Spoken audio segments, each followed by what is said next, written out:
주간 평안하셨죠? 네, 사도행전 강의를 몇 개월 만에 다시 시작하게 하신 하나님께 감사드립니다. 저희 계획으로는 이미 사도행전 강의가 이 후반부에 했어야 했거든요. 주일 강단을 비운다고 하는 것은 상상을 해본 적이 없었거든요. 사람의 길이 자신에게 있지 아니하며 걸음을 지도함이 걷는 자에게 있지 아니하다는 말씀을 다시 한번 체험하는 시간이 되었습니다. 우리는 매 순간 하나님의 은혜 없이 아무것도 할 수 없는 존재임을 다시금 체험하는 시간이 되었습니다.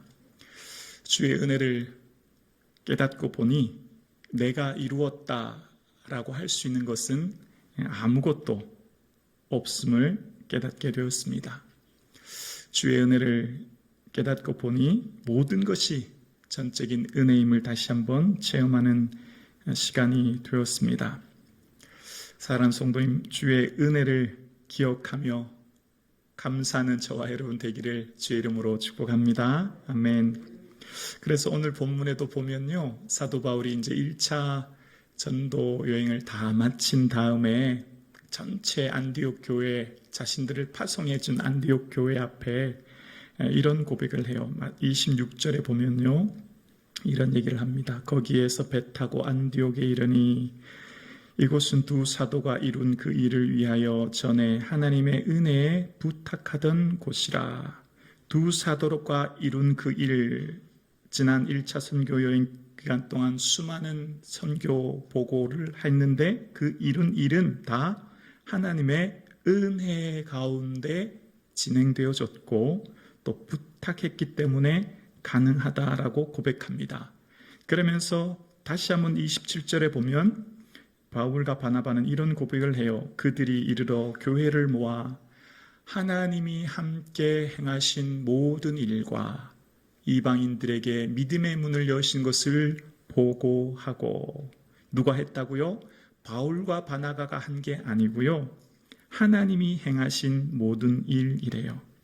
왜 이렇게 고백할까요? 은혜를 아는 자들은 다 하나님이 행하셨습니다 라고 고백하게 되거든요. 하나님의 은혜를 아는 인생과 하나님의 은혜를 모르는 인생의 차이점 알고 계시죠? 하나님의 은혜를 모르는 사람은 나의 생명 위에 살아가는 사람들이고요, 하나님의 은혜를 아는 사람들은요, 사명 위에 살아가는 사람들입니다.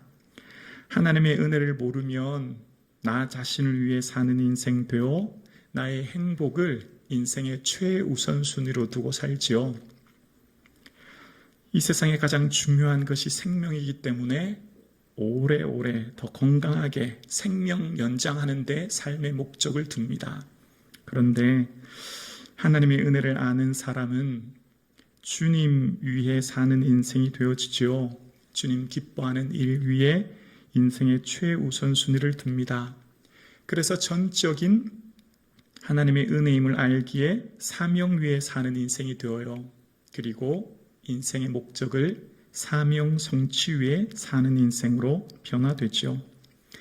오늘 일부 예배 드리시는 사랑하는 성도님, 여러분은 생명 연장 위에 사십니까? 사명 성취 위에 사십니까?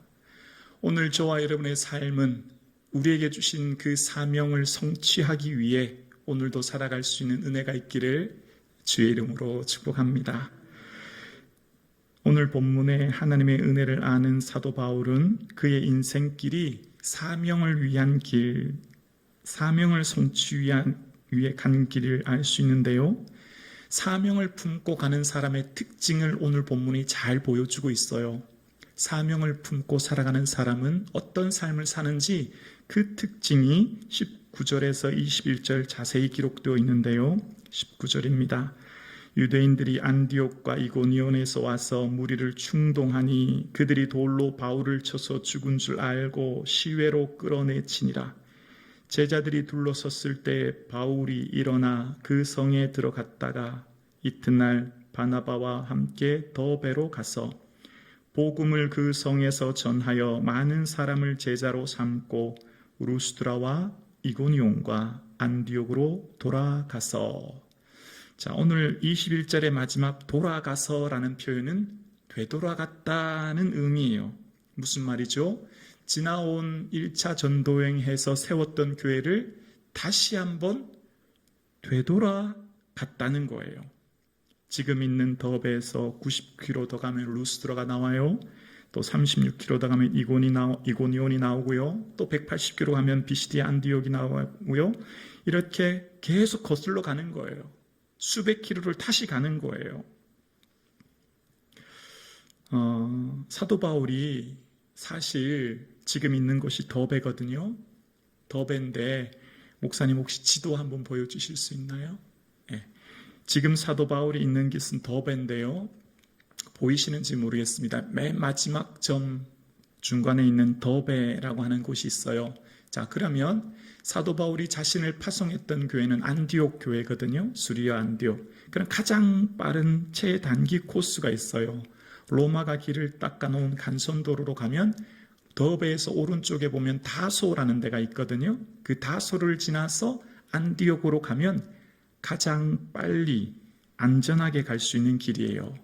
그러니까 더베에서 다소로 가면 되고요. 다소는 어디죠? 바울의 고향이에요. 그러면 거기에는 내 잘 아는 친구들과 친지들이 있어요. 그러면 사도 바울이 1차 전도행을 더베까지 왔으면 얼마나 고생이 많았어요. 이제 좀 편안하게 자신을 파송해 준 곳으로 다소 쪽으로 해서 가도 되죠. 그쪽은 간선도로가 있기 때문에 비교적 편한 길이거든요. 예, 목사님 저를 비춰주시면 됩니다. 사도 바울의 인생길은 편안하고 쉬운 길 찾아 선교한 게 아니었어요. 모든 사람들이 볼 때 편안하고 순탄한 길 가려고 하지 않았고요. 오히려 남들이 볼 때 순탄한 길이 아니라 가시밭길 간 것을 알게 되어요. 사도 바울은 지금 더베에서 되돌아가려고 해요. 근데 여러분 잘 아시죠? 이전 19절에 보면 안디옥과 이고니온에서 온 사람들에 대해서 이런 표현을 하죠. 유대인들이 안디옥과 이고니온에서 와서 무리를 충동하니 그들이 돌로 바울을 쳐서 죽은 줄 알고 시외로 끌어내치니라. 그러니까 지금 사도 바울이 다시 가려고 하는 이 루스드라와 이고니온 사람들이 그 먼 180km의 거리를 이곳 사도 바울이 있는 이곳 루스드라까지 와서 돌을 쳐서 자신을 고통스럽게 했던 사람들입니다. 네. 사도 바울이 다시 되돌아가려고 하는 사람들은요, 사도 바울을 시기하고 비방하고 유력자들을 선동해서 박해할 뿐만 아니라 그 먼 수백 킬로에서 직접 이곳까지 와서 돌로 바울을 쳐 죽이려고 했던, 아니 이미 그 사람들은 이미 죽었다고 믿었죠. 자신을 향해 돌을 던지고 모욕하고 박해하는 사람들을 향해 다시 가는 거예요. 나를 향해 증오와 적개심으로 가득한 그들에게 갑니다. 당연히 생명의 위협이 도사리고 있어요. 지금 사도 바울의 몰골이 말이 아니에요. 아마 지금 사도 바울은 이가 한 몇 개쯤 부러져서 말하는데 말이 다 셀걸요? 입술은 터지고 얼굴은 멍이 들고 팔과 다리에 어디 한 것은 골절이 되어서 깁스해서 쩔뚝거리면서 걷지 않을까요? 왜냐하면 돌에 맞아서 죽은 것처럼 되었으니까 말입니다. 갈비뼈도 한 몇 개쯤 부러져서 움직일 때마다 몸이 아프지 않았을까요? 몸 상한 곳이 없어요. 그럼 내 고향 다소 쪽으로 해서 파송한 교회로 가면 되잖아요. 지금 몸도 성하지 않은데 왔던 길을 지금 다시 돌아가요. 이해가 선뜻 되십니까? 여러분 같으면 그렇게 하실 수 있겠습니까? 사도 바울은 그 마음에 아버지의 마음을 품는 거예요. 아버지라면 어떻게 하셨을까? 사명자는요, 하나님 마음 헤아리는 자거든요. 사명자는요, 어떻게 하면 주님 기뻐하실까를 생각하거든요. 지금 내 몸이 너무 힘들어요. 내가 누구 뭐라 해도 다 서로 해서 고향 파송교회로 간다고 해도 아무도 누가 나에게 뭐라고 할 사람 없어요. 아니 당연히 그렇게 가서 좀 쉬어야지요. 그런데 사도 바울은 다시 돌아갈 수밖에 없었던 사명이 그에게 있었고 죽음을 무릅쓰고 제 발로 고난의 길을 다시 걸어갑니다. 굳이 가지 않아도 되는 그 길, 자신을 향해 증오와 적개심으로 가득한 그들을 향해 다시금 수백 킬로의 길을 걸어가요. 사도 바울이 왜 되돌아갔을까요? 사도 바울이 되돌아간 이유는 정확하게 두 가지입니다. 먼저 사람들의 마음을 세우기 위해 갔고요. 사람을 세우기 위해 갔어요. 어떻게 알 수 있냐면 22절과 23절에 나와 있는데요. 교회를 든든히 세우기 위해 다시 갔는데요. 22절에 보면 제자들의 마음을 굳건하게 하여 이 믿음에 머물러 있으라 권하고 또 하나님의 나라에 들어가려면 많은 환난을 겪어야 할 것이라 하고 각 교회에서 장로들을 택하여 금식 기도하며 그들이 믿는 주께 그들을 위탁하고 라고 이야기합니다. 사도 바울이 다시 가는 이유는 교회를 다시금 든든히 세우려고, 아직은 초대교회가 어리고 연약해서 그 교회를 다시금 굳건히 하기 위해서 가는데요. 여러분, 교회가 든든히 서가려면 어떻게 해야 될까요? 교회가 든든히 서가려면 두 가지가 필요합니다. 사람들의 마음이 든든하게 서는 거고요. 두 번째는 사람을 세우는 거예요. 일꾼을 세우는 거예요. 그것이 곧 교회가 든든히 서가는 거죠. 그래서 먼저 사도 바울은 사람들의 마음을 세우기 위해 간다고 22절에 말했죠. 제자들의 마음을 굳건하게 하여라고 이야기합니다. 여기 굳건하게 하다, 튼튼하게 하다라는 원어의 뜻을 분석해 보면요, 무엇 근거 위에 세우다 이런 의미가 있어요. 무엇 근거 위에 세우다, 어디 기초 위에 세우다. 우리의 마음을 든든하게 할 수 있는 유일한 방법 한 가지가 있습니다. 바로 말씀의 근거 위에 우리가 세워질 때 우리가 든든하게 서가게 될 줄로 믿습니다. 여러분의 마음을 든든하게 지킬 수 있고 세울 수 있는 것은 마음의 자양분의 뿌리가 말씀으로부터 내려 있을 때 우리 마음이 든든히 서가는 거예요. 그러니까 우리 마음은 그 어떤 것으로부터 채워지거나 만족하거나 힘을 얻지 못하는데 우리의 마음이 든든히 서갈 수 있는 방법 한 가지는 바로 말씀의 기초 위에 서 있을 때 우리 마음이 든든히 서가는 것이죠. 이 말씀은 나의 고난 중에 위로라. 주의 말씀이 나를 살리셨기 때문입니다. 시편 119편 50절 말씀처럼 우리의 영혼을 살리고 우리의 고난 중에 위로가 되고 나에게 세임 주는 것은 오직 살아계신 하나님의 말씀인 줄로 믿습니다. 그래서 마음에 굳건하게 세우기 위해 갔는데요. 여러분, 우리 마음이 굳건히 서 있지 못하면 어떻게 될까요? 교회의 성도들이, 초대교회가 말씀에 굳건하게 서 있지 못하면 파선하게 되죠. 데마처럼 이 세상을 사랑하여 나를 버리고 데살로니가로 가게 되었습니다. 디모데후서 4장 10절에 데마는요, 이 세상을 사랑하여 데살로니가로 갔다고 얘기해요. 믿음을 지키고 신앙생활하는 길이 얼마나 유혹이 많은지 몰라요? 우리가 이 마음을 잘 지키기 위해서는요, 이 데마는 파선했다고 얘기하는데요. 파선이 배가 자초되는 걸 말하지 않습니까? 믿음으로 살아가는 우리의 인생에 얼마나 고난이 많은지 몰라요. 예수 믿고 신앙생활하는 우리의 길은요, 예상하지 못한 풍랑이 얼마나 많이 닥쳐오는지 몰라요. 암초가 얼마나 많은지 몰라요. 이 믿음에서 파선하지 않기 위해서, 세상으로 가지 않기 위해서 마음을 말씀의 기초에 깊이 내려질 수 있기를 주의 이름으로 축원합니다. 그리고 또한 이 믿음 안에 제자들을 믿음 안에 머물러 있기 위해 간다는 것입니다.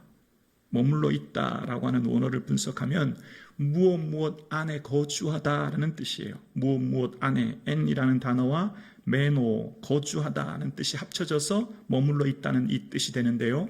무엇 안에 거주해야 우리가 믿음을 지키나요? 예수님 안에 거할 수 있기를 주의 이름으로 축원합니다. 우리의 믿음을 지킬 수 있는 힘은 우리 인생을 예수님 안에 거주하며 살아야 합니다. 여러분 살고 있는 곳이 아파트인지 주택인지는 모르겠지만 여러분의 마음은, 여러분의 믿음은 예수님 안에 머물러 있을 때 우리의 믿음을 굳건하게 할 줄로 믿습니다. 그래서 여러분의 삶 가운데 온전히 우리가 주님 안에 거할 때 또 우리의 삶을 예수 그리스도를 깊이 묵상하고 예수님 안에 거할 때 믿음을 지키게 되죠. 여러분, 믿음 지키는 게 얼마나 어려운지 몰라요. 그래서 사도 바울도요, 마지막에 선한 싸움 싸우고 달려갈 길 마치고 믿음을 지켰으니 라고 고백하잖아요. 여러분, 마지막 순간까지 이 세상에 고난이 많고 어려움이 많을지라도 예수님 안에 거주함으로 우리의 믿음 지킬 수 있기를 주의 이름으로 축원합니다. 그래서 믿음을 굳게 지켜야 한다고 말하면서 사도 바울은 천국에 가려면 환난이 많다고 얘기해요. 하나님 나라에 들어가려면 많은 환난을 겪어야 할 것이라 하고 라고 이야기합니다. 그러니까 지금 여기 등장하는 천국 하나님 나라는 장소적인 측면이지요. 우리가 이후에 들어갈 하나님 나라를 말하는 것입니다. 그 천국에 들어가기 위해서는 이 땅의 하나님 나라의 가치로 살다 보면 어려움이 많대요. 왜 그럴까요? 하나님 나라의 가치를 가지고 살거든요. 그러면 세상 가치와 부딪히게 되어요. 그러니 당연히 어려움이 있죠.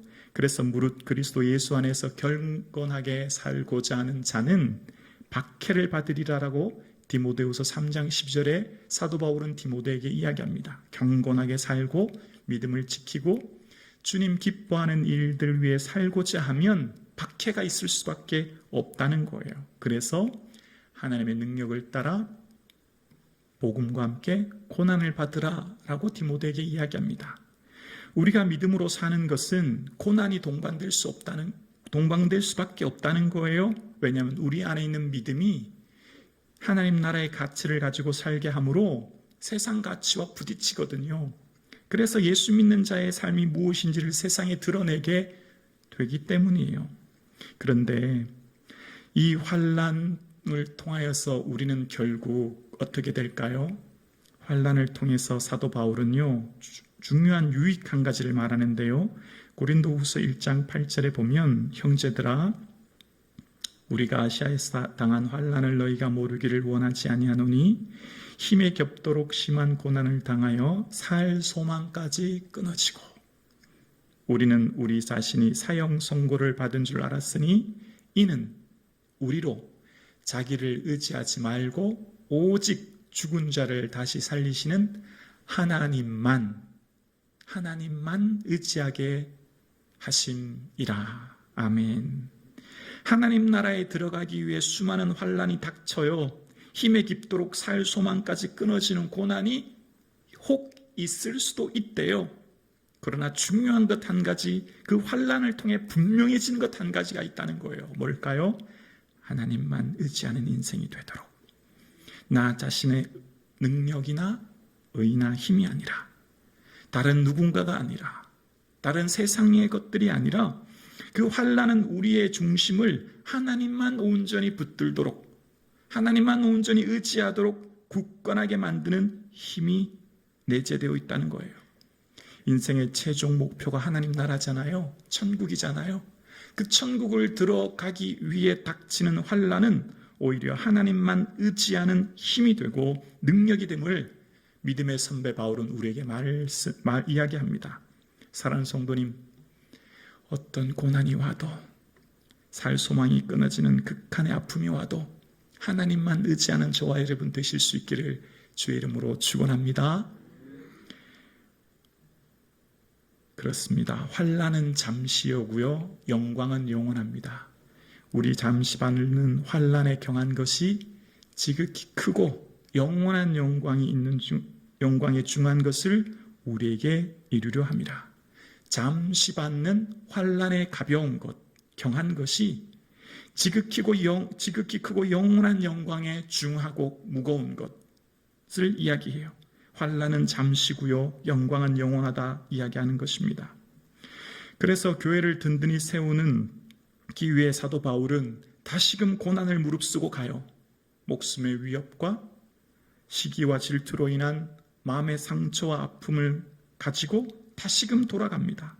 환난은 잠시요 영광이 중한 것을 알기에, 하나님께서 주신 이 사명의 중함을 알기에 다시금 돌아가는 것입니다. 그리고 사도 바울은 교회를 든든히 하기 위해 두 번째로 사람을 세워요. 23절인데요. 각 교회에서 장로들을 택하여 금식 기도하며 그들이 믿는 주께 그들을 위탁하고. 사도 바울이 다시금 고난의 길을 가는 것은 건물을 넘어 사람을 세우기 위해, 교회를 든든히 세우는 것은 일꾼을 세우는 것이기에 바울은 가는 곳마다 교회를 세웠고, 그래서 제자 삼았고 장로를 세웁니다. 사도 바울의 사역의 중요한 것 한 가지, 교회는 곧 사람이었고요. 그래서 사도 바울이 디도에게 그런 말을 하죠. 내가 너를 그레데에 남겨둔 이유는 남은 일을 정리하고 내가 명한 대로 각 성에 장로를 세우게 하려 함이라. 사도 바울에게 있어서 교회는 곧 사람이었고, 사람을 세우는 것이 교회를 든든히 하는 것이었기 때문에 사도 바울은 다시금 그 고난의 길을 무릅쓰고 돌아가는 것입니다. 더베에서 그는 그냥 고향으로 돌아갈 수 있었지만, 더베에서도 그가 한 일이 21절에 나오는데요. 21절에 보면 복음을 그 성에서 전하여 많은 사람을 제자로 삼고. 사도 바울이 하는 일은 많은 사람을 뭐 했다고요? 제자 삼았다는 겁니다. 사람을 세웠다는 거예요. 그리고 가는 곳마다 장로를 택하여, 택하다는 뜻은 안수하여 임명하다는 뜻이거든요. 안수하여 그를 세우는 것입니다. 장로를 세울 때 오직 성령의 인도하심을 받아 세우지요. 초대교회가 어떻게 세워졌나요?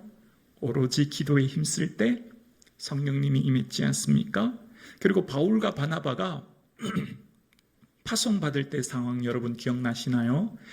바울과 바나바가 처음 안디옥 교회에서 파송받을 때 주를 섬겨 금식할 때 성령이 이르시되 내가 불러 시키는 일을 위하여 바울과 바나바를 따로 세우라 하시니 금식하며 기도하고 두 사람에게 안수하여 보내니 두 사람이 성령의 보내심을 받아라고 이야기합니다. 초대교회가 바울과 바나바를 세운 것은 사람이 세운 게 아니었어요. 누가 하셨다고요? 성령의 보내심을 받아 오게 되었는데요.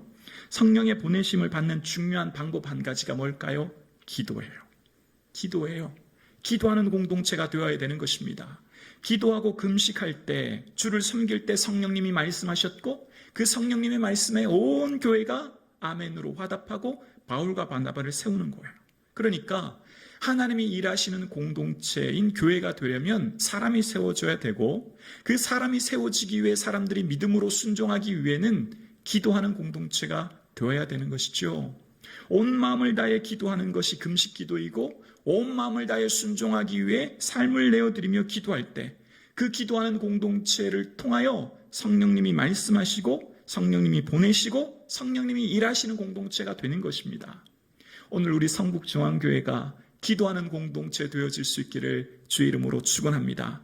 기도하는 성도들이 성령의 음성을 듣고, 기도하는 성도님들이 성령의 음성에 순종하게 되어지고, 기도하는 공동체가 성령님이 일하실 수 있도록 그 모든 것을 준비하기에 우리 성북중앙교회는 기도하는 공동체 되어질 수 있기를 주의 이름으로 축원합니다. 그렇습니다. 교회가 든든히 세워져 가려면 하나님이 기뻐하시는 일꾼이 세워져야 하거든요. 그 일꾼이 세워지는 비결은 기도하는 공동체가 되어 온 성도님들이 한 마음으로 성령의 인도하심을 전적으로 믿고 순종할 때 교회는 든든히 세워지는 것입니다. 교회에 초석을 놓는 일꾼들이 세워지고 그 일꾼들로 통하여 하나님은 하나님의 역사를 이루어 가시거든요. 누군가는 져야 할 사명, 누군가는 주님이 부르셔야 할 그 일꾼이라면 내가 아멘하여 순종하여 주의 역사를 이룰 수 있는 믿음이 저와 여러분 가운데 있을 수 있기를 주의 이름으로 축원합니다. 하나님은 오늘도 찾고 계십니다. 바로 주를 위한 사명자, 주를 위한 일꾼을 주님은 지금도 찾고 부르고 계십니다. 그 음성이 어떻게 들릴까요? 그 음성에 어떻게 순종할 수 있게 될까요? 기도할 때 주의 성령님이 내 속에 내주하여 주시고 말씀하여 주시고 깨닫게 될 줄로 믿습니다. 기도하는 그런 공동체를 통하여 하나님이 일하시죠. 그래서 성령의 능력은 어떤 상황에도 맡겨주신 사명 포기하지 않고 그 길이 8차선 고속도로가 아니라 넓고 형통한 길이 아니라 모든 사람들이 가기 두려워하고 아니요 가기 싫어하는 좁은 가시밭길을 가게 하는 힘, 성령님이 허락해 주시는 거예요. 성령님은 주의 사명을 위해 내 생명의 위협과 닥쳐올 고난과 삶의 위기 속에서도 주의 주시는 새 힘 가지고 주의 기뻐하시는 일에 내 삶을 포기하지 않고 나갈 힘, 그것을 성령님이 주시는 줄로 믿습니다. 성령께서는 말씀에 순종하는 그를 통해 비록 사람들이 볼 때 이해되지 않고 사람들이 볼 때 깨달아지지 않은 그 길을 성령의 충만한 임재와 능력 속에 내게 주신 사명 붙들고 나가게 되죠. 비록 내 생명이 죽을지언정 생명 바쳐서라도 사명 이루게 하시는 분은 성령님이십니다. 그것은 바로 성령의 임재와 능력을 받은 사람만 알게 되는 거예요. 세상 사람들은 깨닫지 못하고 알지 못하지만 성령의 임재와 능력 속에 사는 그 하나님의 은혜가 얼마나 크고 높다고 하는 것을 깨닫는 그를 통해 하나님은 사명을 보게 하시고 그 사명을 성취하게 사는 인생으로 하나님 이끌어 주시는 줄로 믿습니다. 이 세상 모든 사람들이 편안하고 안락한 길, 생명 연장을 위해 살아가는 이 시대에 비록 내가 가는 길이 가시밭길이고 골짜길일지라도 사명 성취하는 저와 여러분 되어질 수 있기를 주의 이름으로 축원합니다. 우리의 목적지는 세상 사람들과 달라요. 우리의 목적지는 하나님 나라입니다. 저 천국입니다. 그 하나님 나라에 들어가려면 환난이나 고난과 곤고가 있을 수도 있으나 주님 주시는 은혜 속에 이 길을 걸어갈 수 있는 믿음 있기를 주의 이름으로 축원합니다. 교회를 든든히 세우기 위해 하나님께서는 일꾼들을 세우셨고요. 그런데 그 일꾼이 되면 어떻게 될까요? 하나님의 일꾼이 되면 우리가 생각할 때 모든 일이 잘 되고 평안하고 기쁨이 넘치는 삶을 살 것 같은데 사도 바울은 고린도후서 6장에 그런 말을 하죠. 오직 모든 일에 하나님의 일꾼으로 자천하여 스스로 하나님의 일꾼 되기 위해 하나님께 내어준 삶이 되었는데요. 무슨 일이냐면 모든 일에 하나님의 일꾼으로 자천하여 많이 견디는 것과 일꾼이 되려면 견뎌야 된대요. 환난이 있대요. 궁핍과 고난과 매맞음과 갇힘과 수고로움과 자지 못함과 먹지 못함 가운데 있도다. 주의 일꾼이 되는 건요, 견뎌야 하고 환난을 겪고 줄이고 배고픔을 겪어야 한대요. 여러분, 그래도 주의 일꾼 되시렵니까? 그래도 내가 여기 있습니다라고 순종할 수 있는 성도님 계십니까? 그것으로 끝나는 것이 아니죠. 그러나 중요한 것은 일꾼으로 자천하면 근심하는 자 같으나 항상 기뻐하고 가난한 자 같으나 많은 사람을 부요하게 하고 아무것도 없는 자 같으나 모든 것을 가진 자로다. 아멘이십니까? 주의 일꾼이 되어 살아가는 길은 견뎌야 하고 환난이 있고 고난이 있지만 그러나 거기에는 세상 사람들이 알 수 없는 이 보배로 이 질그릇 속에 보배이신 예수님을 담기에 아무것도 없는 인생 같고 무명한 자 같고 근심한 자 같으나 우리는 모든 것을 가진 자요, 우리는 모든 사람을 부요하게 하는 자요, 우리는 유명한 자요, 우리는 기쁨을 누리는 자인 줄로 믿습니다. 이것이 바로 하나님 나라의 가치요, 하나님 나라의 기준으로 나를 볼 때 그런 거예요. 아무것도 없는 자? 아니요. 우리는 모든 것을 가진 자입니다. 천하를 가져도 예수님 없이는 아무것도 없는 자이고요. 예수님 가진 자는 천하를 가진 자보다 귀한 자인 줄로 믿습니다. 그 믿음 가지고 있기 때문에 견디고 환난과 고난이 와도 걸어가는 것이죠.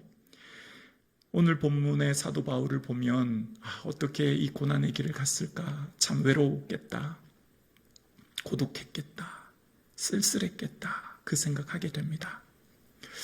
과연 그 사역의 길에 얼마나 많은 열매가 있었을까를 생각하게 됩니다. 그리고요, 이 사도 바울이 루스드라, 이고니온, 안디옥으로 돌아가면서 어떤 열매가 있었는지를 이제 이후에 알게 되어져요. 어떻게 그 열매를 확인할 수 있냐면요, 사도행전 16장 1절과 2절을 통해 알 수 있는데요, 바울이 더베와 루스드라에도 이르매 거기 디모데라 하는 제자가 있으니 그 어머니는 믿는 유대 여자요 아버지는 헬라인이라. 자, 지금 이게 무슨 말이냐면 사도행전 16장은 2차 전도 여행을 출발할 때 상황을 말하는데요. 2차 전도 여행을 출발할 때 루스드라에 있던 제자 디모데를 소개하고 있어요. 자, 그러니까 사도 바울이 더베에서 편하게 다소로 가지 않고 다시금 루스드라와 이고니온과 과거 왔던 길을 돌아가면서 과연 무슨 사역의 열매가 있었을까 궁금하시죠? 놀라운 사역의 열매가 있었는데요. 바로 디모데를 제자 삼을 수 있었던 거예요. 그러니까 우리가 볼 때 지금 사도 바울이 다시 돌아간 길, 오늘 본문 24절부터 마지막 절 보면 그냥 쭉 한 6절로 요약해 버리는데요. 별로 사역의 열매가 없는 것처럼 보여요. 그런데 알고 보니까 사도행전 16장에 놀라운 비밀 하나를 알게 되어요. 어머니 유니게, 외할머니 로이스, 그리고 그의 삶을 보라보니 외할머니 로이스를 사도 바울이 통해 믿음을 접하게 되었고요. 외할머니 로이스가 이 디모데를 향해 얼마나 기도했을까 생각하게 되어요. 왜냐하면 호녀라였거든요. 다문화 가정에 자랐거든요.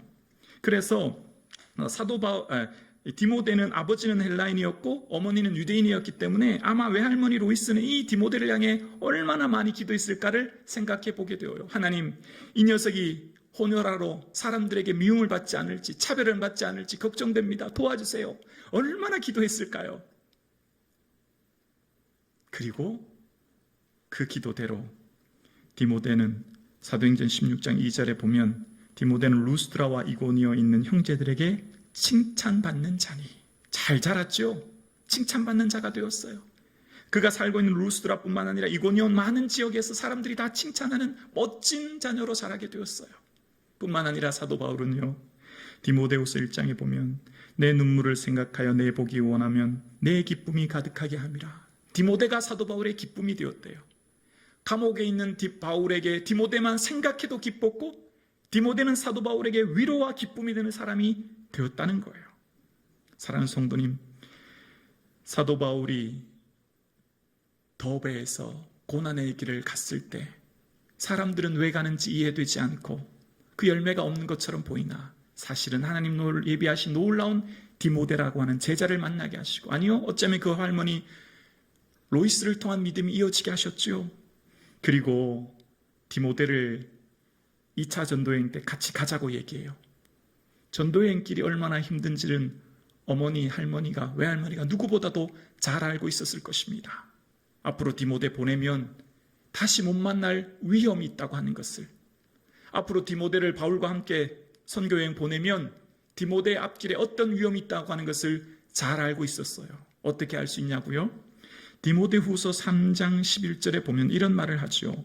박해를 받음과 고난과 또한 안디옥과 이고니온과 루스드라에서 당한 일과 어떠한 박해를 받은 것을 내가 과연 보고 알았거니와 주께서 이 모든 것 가운데서 나를 건지셨느니라.